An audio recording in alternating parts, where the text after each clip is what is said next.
melawai. Kalau yang satu ini, saudara, ada plafon satu ruang kelas di SMK Negeri 9 Semarang, Jawa Tengah ambruk saat kegiatan belajar mengajar tengah berlangsung. Hujan lebat dan angin kencang diduga menjadi pemicu. Sementara itu, menara sebuah masjid di Kabupaten Semarang juga ambruk setelah diterjang angin kencang. Betapa terkejutnya puluhan siswa kelas 10 SMK Negeri 9 Semarang saat plafon kelas mereka seluas 72 meter persegi tiba-tiba ambruk.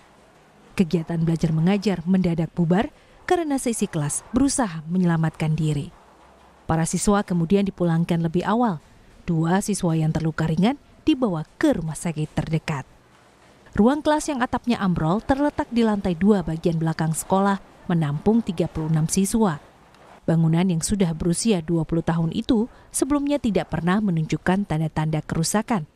Karenanya, kejadian ini cukup mengejutkan seluruh warga sekolah.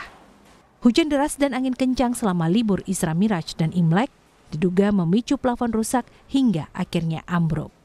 Sekolah akan melakukan penilaian terhadap kondisi semua infrastruktur agar kejadian serupa tidak terulang. Untuk sementara, kegiatan belajar mengajar siswa kelas 10 dilakukan secara daring. Sekolah masih berkomunikasi dengan Cabang Dinas Pendidikan Wilayah 1 dan Dinas Pendidikan dan Kebudayaan Jawa Tengah untuk perbaikan plafon yang rusak. Sampai terakhir kami masuk sekolah, tidak ada tanda-tanda bahwa ruangan atau infrastruktur di sekolah itu membutuhkan perawatan atau pemeliharaan secara khusus karena semuanya berjalan dengan normal. Mungkin karena cuaca ekstrim yang melanda Kota Semarang beberapa hari belakang ini sehingga salah satu ruangan itu terdampak sehingga plafonnya itu ambrol gitu, Mbak. Menara Masjid Agung Al-Mabrur yang terletak di Jalan Ahmad Yani, Desa Sidomulyo, Kecamatan Ungaran Timur, Kabupaten Semarang, juga ambruk pada Kamis kemarin. Ketika itu, angin kencang tiba-tiba menerjang menara masjid yang menjadi ikon daerah itu. Ambruknya menara masjid merusak struktur bangunan. Bagian atap juga rusak dan membuat air hujan masuk ke dalam masjid. BPBD Kabupaten Semarang telah menangani kerusakan dan meminimalisasi dampak agar kegiatan ibadah di masjid tetap bisa berjalan dengan aman dan nyaman. Sebagai penanganan jangka pendek, menara yang ambruk diturunkan.